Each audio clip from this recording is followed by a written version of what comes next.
itu diterima, akan datang api daripada langit, akan ambil benda tu.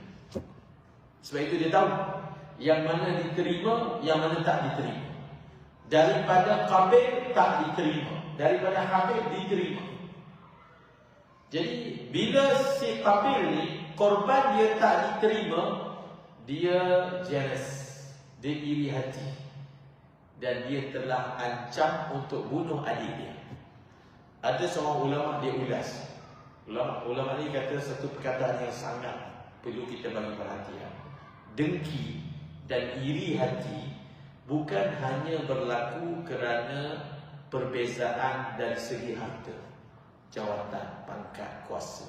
Maksudnya orang ni dia iri hati, orang ni harta banyak, pangkat tinggi dan sebagainya. Iri hati juga boleh berlaku dalam perkara agama. Orang tu dia iri hati, orang ni anak dia ada hafal Quran, orang ni dia iri hati, orang ni boleh datang masjid, orang ni dia iri hati, orang ni boleh sedekah banyak. Awas, iri hati ni dia juga boleh berlaku dalam perkara agama. Kenapa dia ni yang maju, selalu keluar negara jauh, kalau Sarawak, orang boleh iri hati, iri hati yang tercela. Orang boleh jealous, maksudnya orang-orang dunia dia akan iri hati dalam bab dunia. Kita ni, maksudnya orang masjid lah. Awas, walaupun kita datang masjid, kita tak selamat ini. Orang masjid, orang surau, dia boleh iri hati dengan kawan dia bab agama. Diiri hati, kenapa orang ni ustaz lagi sayang daripada orang ni, contoh. Diiri hati, kenapa orang ni mudah faham, dia tak faham. Jadi sama-sama tentang kuliah boleh iri hati. Orang dunia iri hati cara dunia, orang surau iri hati cara surau. Iri hati sifat terkeji, tercela. Boleh iri hati dalam perkara agama ni. Dan Qabil ni, dia iri hati dengan adik dia. Selalu kan orang cerita bab kahwin, dia kata dapat yang cantik. Tak, dia iri hati sebab apa? Sebab korban adik dia diterima, korban dia tak diterima. Maksudnya apa? Dia iri hati bab agama lah, bukan bab dunia. Dan iri hati ni adalah penyakit yang bahaya. Dia boleh bawa orang sedia untuk putuskan silaturahmi. Iri hati ni kita kena rawat. Dengki ni, jealous ni kita kena rawat.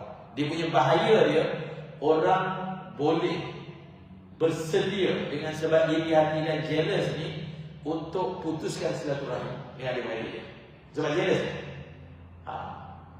bukan putuskan silaturahmi tu okey lagi, tak okey juga, dosa. Tapi iri hati ni dia adalah satu penyakit hati yang boleh menyebabkan orang bunuh adik dia.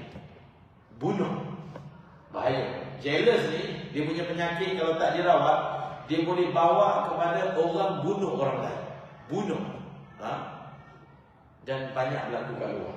Iri hati sebab jawatan, iri hati berlaku juga. Jadi iri hati ni adalah punca iblis jadi iblis. Dosa yang manusia pertama buat, bukan, dosa yang pertama dilakukan adalah iri hati. Apa dia? Iblis telah iri hati dengan Nabi Adam.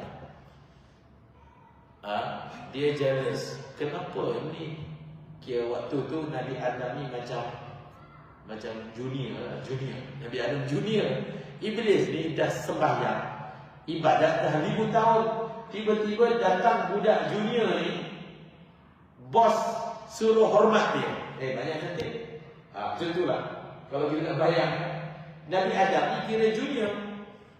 Iblis ni dah duduk kat langit 1000 tahun. Tiba-tiba bila Nabi Adam ni dicipta, Allah suruh budak senior ni, yang iblis ni nama Azazil waktu tu, suruh hormat, tunduk hormat kepada ni junior. Dia tak boleh terima. Ini kan budak baru. Baru wujud, baru dapat nyawa tadi. Aku ni dah solat lama dah, kenapa pula aku nak tunduk pada dia? Nampak? Dan dengan sebab tu dia jadi iblis. Dia iri hati. iri hati pun ada, sombong pun ada. Dia tak nak tunjuk. Dia kata dia orang lama. Kenapa pula nak hormat ni? Dia baru ni. Ini makhluk apa tak nak tengok pun. Manusia kan makhluk baru kan dulu. Maka keputusan yang dia telah buat telah mendatangkan kecelakaan untuk dia sampai hari Iblis. Jadi Qabil ni dia telah bunuh adik-adik dia. Dan Quran cerita dialog. Quran cerita ni dialog antara Qabil dan Habil. Habil dia kata kepada abang dia,